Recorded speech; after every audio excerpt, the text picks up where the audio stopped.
নামাজ রে চাকরি বানাই লইছেন। নামাজকে চাকরি বানাইছেন কেন? নামাজ কি কর্ম না ইবাদত? আমি যদি কর্ম করে নামাজ পড়তে পারি, আপনি কেন কর্ম করে নামাজ পড়াইতে পারবেন না? একই তো জামাত, ভিন্ন জামাত। মৌলভী সাহেব, আপনারা যে এত সেরেক সেরেক করেন, আপনাকে দিয়া কয়জনের পেট ভর্তা আছে একটু দেখান তো।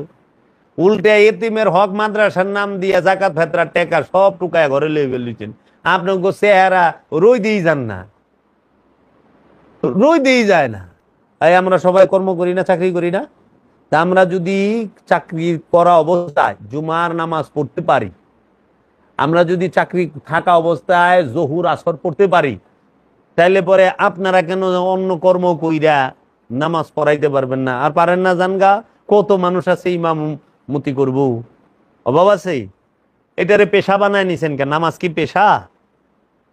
দোয়া করা কি পেশা?